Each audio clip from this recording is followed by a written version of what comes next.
What's good, big dogs? I'm making this video with low-key a sad tone because it's a sad day as a Browns fan. We traded Myles Garrett. He is gone. He went to the LA Rams. I'm speechless, just completely speechless. The news shocked the world out of me. I was at work and I was like, what? Like, my friend texted me. I was literally in the middle of my shift. He sent me a screenshot and he was like, the Browns are done. Like, the Browns are terrible. You're about to be in another hellhole for another 5 years. And I'm like, damn, what did we just do? I look at the message. We traded Myles Garrett to the Los Angeles Rams, and in return, the Browns got Jared Verse, a 2027 first-round pick, a 2028 second-round pick, and a 2029 third-round pick. And the reason I'm so sad about it is because Myles Garrett essentially was one of the last, if not the last big domino from our last regime when it came to Baker Mayfield, David Njoku, Jarvis Landry, those teams that took us to the playoffs, like the only successful years that we had as Browns fans since the damn team came back into the association.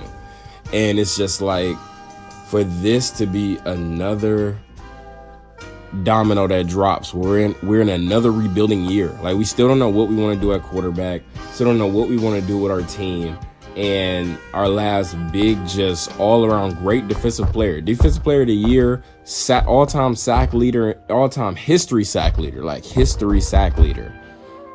literally a generational talent, the best player I've seen in my eyes, and the best player I know that the Browns have had probably since damn near Jim Brown. And you're telling me that we just traded him for Jared Verse and a whole bunch of picks. Now, I know I saw a lot of people on Twitter, Instagram saying like, oh, you guys don't know how much of a steal Jared Verse is. Like, Jared Verse is a really all-around good defensive player and everything like that. But I get it. He's not the sack leader. He's not the defensive player of the year. He's not an all-time generational edge. He's not Myles Garrett. I'm sorry. He's just not Myles Garrett. There's a difference that he's not going to have the same impact. Granted, I think Jared Verse might be a solid player. Maybe the Browns will extend him in the future. To be honest, I wish they would have got a first-round pick for 2027, or maybe a 2028 first-round pick. I wish they would have got another first-round pick instead. I don't think Jared Verse was the needle mover, but apparently from reports, Andrew Berry, our damn GM, was hell-bent on keeping Myles Garrett until Jared Verse's name came into the conversation. And my thing is like, really? Like, was he really the needle mover? Like, I feel like maybe we could have got another first in Jared Verse. Maybe, I don't know. I just feel like for that package, for Myles Garrett's talent, we needed another first round pick. We need another first round pick in the next year's draft or in the next year after. But we would have needed to take a very solid player and just save up on as many picks as we could. But we should have took another first round pick. I would die on that hill, even if Jared Verse is good for the Browns. And I wish all the best to him. Apparently, I heard some type of memes that they was saying that he reached out to Max Crosby to see how to injure himself before the trade could fully go through, which is hilarious if that's going to be the case, if that does happen. But literally, I wish all the best for our team. I wish all the best for Myles. I wish all the best for Jared. Like, the situation probably shocked both of them if they weren't aware of it. So it's just like, it is what it is. But at the end of the day, I just don't think we got enough in return for him. I just really don't. And that's especially if we don't extend him. Like, if we don't extend him, then shoot, my thing is, you might as well trade the nigga again. We might as well just trade him and try to get another first round pick. Maybe we could fleece the damn Jets or fleece the fucking Colts or some shit. I don't know. But I just think that we need more for it. We needed more for Myles Garrett. But at this point, since he's one of the last big dominoes, my thing is, you might as well trade Denzel Ward too. And I'm even more hurt to say that because Denzel Ward is probably my favorite player on the team just because he's been in Ohio playing football his whole career. He went to he went to school in the city in Cleveland, Ohio area. He went down the road to Ohio State, and now he's in the NFL playing for the Browns. So it's just like to see him lead a state, that's gonna hurt. But I seen Njoku leave and been traded now or gone now or leaving in free agency. I seen Myles Garrett get traded. Obviously Baker's gone. Like all of our team from that last regime is gone. And at this point, like even though it hurts to say it, just get as much as you can for Denzel Ward. Like at this point, because he's not washed, he's not done. But if you could put him on a contender and we can get some solid picks for him, then we might as well just blow the whole damn team up. Like we already have some solid young rookies from last year's draft, and maybe just we got to see how Andrew Berry's draft hits this year. Maybe he's just a scouting guy because this nigga is just not good like making decisions like front office wise. Like I will never understand it, but I'm hoping there's a light at the end of this tunnel, because it's just been sad years of watching the Browns be continuously bad.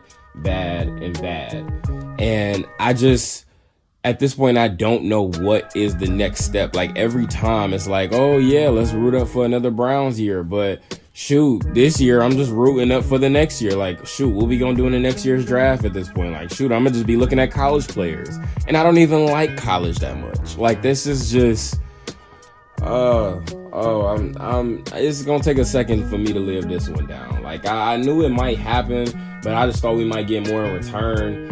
And I just thought maybe we had one more year to try to thug it out and see what we could do with whatever quarterback we could. But I understand not wasting another year getting the highest value you could out of him. But for Andrew Berry a couple months ago to say that damn near he was untouchable, he's a career Browns player, and then for him to turn around a couple months later and get him right off the team, I don't know. That just I don't know.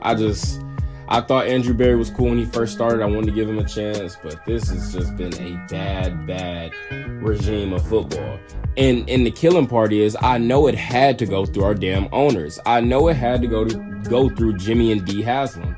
And I can't stand them. I cannot stand Jimmy and D Haslam. I feel like they make some of the most questionable decisions I've ever seen when it comes to running an organization. I just don't understand. We can never get a solid team started. He makes questionable decisions. He got his head too much in the front office. And it's like, be an owner. Like, you're not Jerry Jones of the 90s. You're not any of these other owners who want to keep their head in the front office and always stand, like the Miami Dolphins owner, always stand in the front office, always stand in decision making. Like, you don't need to have that position because you're not good at it. Some people are good at it, some people aren't. And Jimmy and D Haslam are not good at it. And apparently, he's looking to get all these picks so he can tank for Archie Manning in the next year's draft.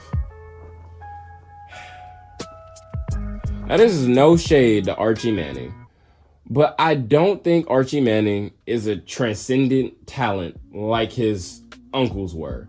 Maybe he will be as he develops in the NFL. I'm not saying nobody does it. I mean, like, he doesn't have the potential to. Like, I'm definitely not saying that. Definitely not saying that he can't be a star down the line. But at this point in his career that I've seen him in college playing so far, I just don't see that in him. And I don't see the hype around tanking for him. At that point, you're just tanking for the name. And granted, the name is going to bring in jersey sales. I will give you that. The name is going to bring in jersey sales. He's going to be a hot commodity for whoever he wants to play for, or going to play for whoever drafts him. But at the end of the day, like, I just don't think this is a player that we should be tanking for. And apparently that's what Jimmy and D Haslam apparently are trying to tank for, is to tank for Archie Manning, because Jimmy Haslam went to the University of Tennessee. Peyton Manning went to the University of Tennessee. He always had a strong connection with Peyton Manning. He still donates money to the University of Tennessee. So they always kept a solid, like, just connection, always kept a close relationship throughout his playing career and throughout his time going through the NFL and even like now. So he has a strong family tie. And with that family tie, I get it. Like, you build strong relationships, but you can't use a relationship to help build a team or make decisions when it comes to building a team, trying to win a championship, or build a team even for a poverty franchise like the Browns. Like, I just don't get the headspace behind it, but I know that's probably what they're rooting for, because everybody goes, whatever Jimmy Haslam says goes, it goes. And that's essentially how our team operates. That's essentially how they work. And Andrew Berry is the same way. He goes with what Jimmy Haslam says. If he has this wacky, wild idea and Jimmy Haslam wants to go along with it, then they two peas in a pod. They ready to rock and roll with the idea, essentially rocket shipping everything when it comes to the franchise, the fan base, everything. I know a lot of people are going to say, oh, it was time for Myles Garrett to go. It's time for Myles Garrett to go. I understand that. But at the end of the day, I feel like we didn't get enough for him. And it's just another continuous sad year of being a Browns fan. And even in worse news, as I'm thinking about it, Kenny Atkinson got extended. Granted, I think Kenny Atkinson did a solid job in his first year. I think his coaching decisions were very questionable down the line. In this year's playoffs, I think we should have did way better than what we were projected to do and what we ended up doing, especially against the Raptors and against the Pistons. Like, I just don't see them being an all-around goodest team as us. And for us to get swept like we did by the Knicks was just disgusting. So I definitely think they should have let this last year potentially play out, or just extend him for 1 year if he even took the deal for it. But I just think they should have let this last year play out, because I think he had 1 more year on that contract. And for them to extend him already, like, they're showing a lot of trust in him. And granted, I think he did great in his first year, but dang, like, when the moments matters most, it don't seem like he's making the correct coaching decisions for us to get further in the playoffs. And maybe it's just the construction of our team. We just fired the GM. He went to be the president of basketball operations for the Sixers. So whoever we put in that position, maybe they make some better decisions. Maybe we have an all-around retool and we bounce back this year, and Kenny Atkinson really just needed those missing pieces to make everything click. But for us to put that faith in him for this contract, we are really, really putting our eggs in one basket. And I don't know what they're shooting for in this offseason, but it's definitely going to be interesting to see what they're trying to shake up in that locker room for the Cavs. But overall, I just wanted to give y'all my thoughts on that Myles Garrett trade, and just kind of give y'all my perspective on the recent sports that's been happening in Cleveland, because it's just been a wild 2 days when it comes to, like, just the news we've been getting here. But I appreciate y'all watching. Hope you guys drop a like, subscribe.